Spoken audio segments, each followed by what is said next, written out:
It was a blowout, and all I can tell you that is that that's going to happen.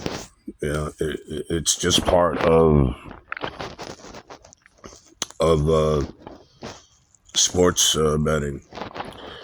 Uh, but what we have to do is put that behind us and move on because believe me, I'll take 8 winners and 8 losers any day over you know say no winners and 16 losses.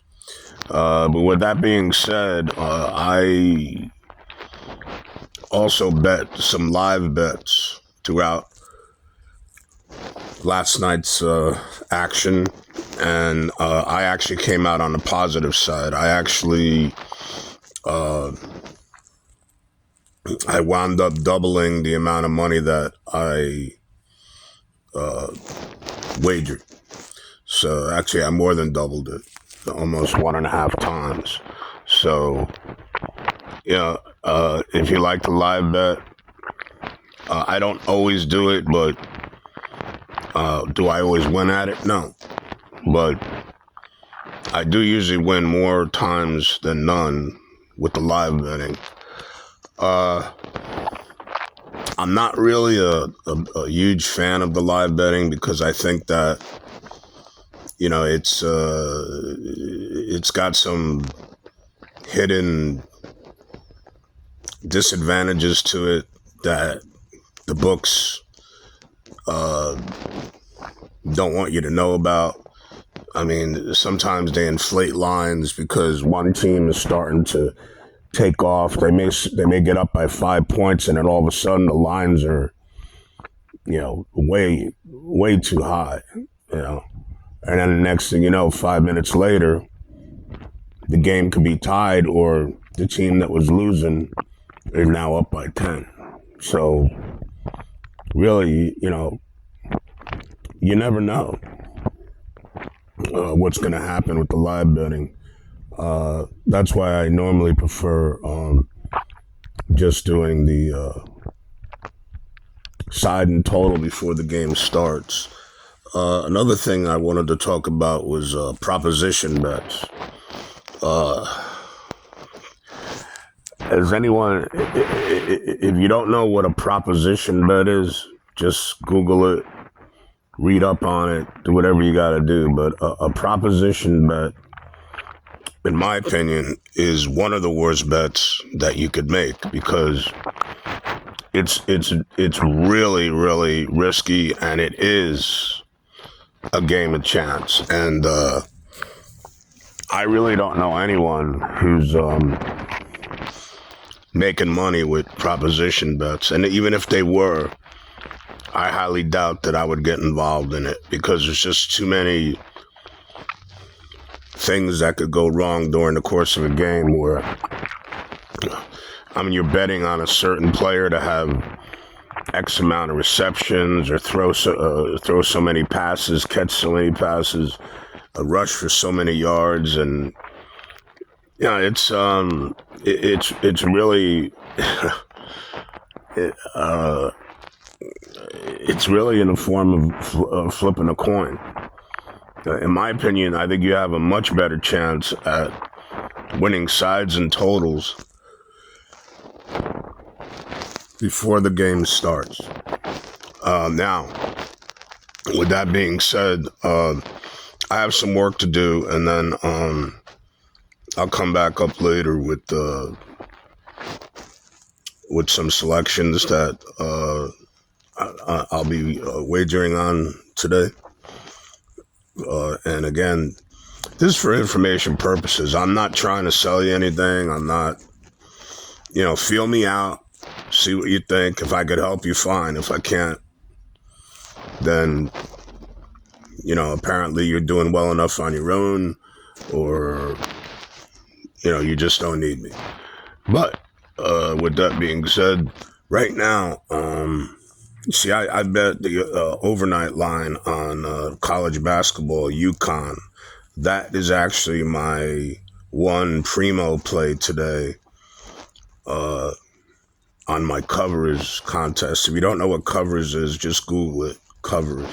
It's a free contest with a chance to win close to $130,000, and it's all free. With that being said, right now I had UConn. I believe they were minus 13.5 points. By now that line is probably inflated, but UConn has been basically a cover machine lately. I think there was only one game where they didn't cover in the last month or so. And they're playing a team that I think that is weak. They have trouble covering, and I'm looking at right now. I'm looking at that game as a blowout. It's my covers play because I only play the contest where you just pick one selection a game. I did lose last night because I had Sacramento in the NBA, but still I'm hitting over my last 10 plays. I'm hitting 70%, and I am 14-7 over the last 21 days. So I think anyone will tell you that's pretty damn good. Okay. With that being said, watch those proposition bets. If you want to bet them and you got money to burn, go ahead. I mean, you want to go and bet on a coin toss or bet on whether or not LeBron James is going to have an over/under on his points or his rebounds or what have you. I mean, if you're doing well with it, I'd be glad to take a look at what you got. All right, because I just don't see much value in it. Okay. If you know anything about the game of craps, there are many proposition bets on a crap table where, say, if someone throws boxcars, which is 2 6s on the dice, you will win 30-1 on your bet. If someone rolls an 11, you will win. I believe it pays either 30 or 15-1. I can't remember because with the pandemic and COVID and everything, I haven't been playing as much craps as I used to. But in the middle of the table, there's a lot of bets that look attractive because they play 30-1. Snake eyes, if you roll 2 dots on one dot on each dice, that's snake eyes. That pays about 30-1.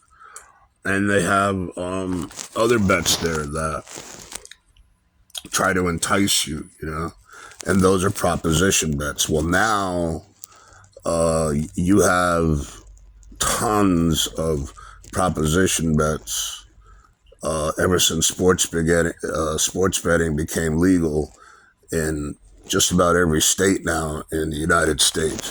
They always had them in Las Vegas years ago, but I'm just saying proceed with caution. It's your decision, but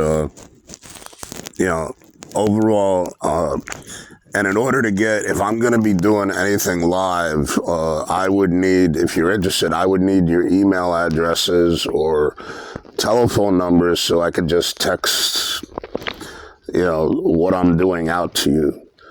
Again, with live betting, though, it can kind of get a little hairy and it can drive you crazy because you lock in at a line and then, 3 seconds later, the line's different. So all I can do is reiterate to you, I'm going to go over what I bet live last night, and you'll understand how I doubled my bankroll. But even with going 8-8 yesterday, we did make a small profit because, again, remember, you're risking whatever you're betting. I don't care if you're betting 50 cents. You're risking 50 cents on each bet, okay? You're not playing to win 50 cents. When you do that, then you start laying, too much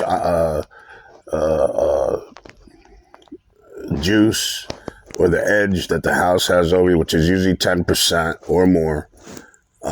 It's also, another term for it is called vigorish. If you don't know what that is, look it up. Vigorish. Again, I learned that you risk your unit bet, whatever that might be, 50 cents or $5,000 or whatever. So you say, oh, well, I want to win 5,000. I don't want to win, 4,500 or whatever, or 4,400 because they're going to take away, because I got to lay 10%. The house is going to get their 10% share or what have you. Well, if you don't want to do that, that's fine. Apparently you got money and it doesn't bother you. But in the long run, that house edge that the house has over you, especially when you start getting into betting, say, minus 140, minus 150, minus 160, minus 170, minus 200, you start doing that and you start losing, you are going to get wiped out so quick that you may never be able to recoup a bankroll in order to play another day. The whole idea is to move on, don't dwell over what happened the day before, and, pick it up from there. If you can't discipline yourself to play that way, then you shouldn't be doing this. You can't, you just can't do that. In the long run, you're never going to be successful if you don't do that. Well, anyway, that's all I have right now. I will be back up later, most likely within the next 2 hours, and we'll have more to talk about. Until then, God bless and stay safe.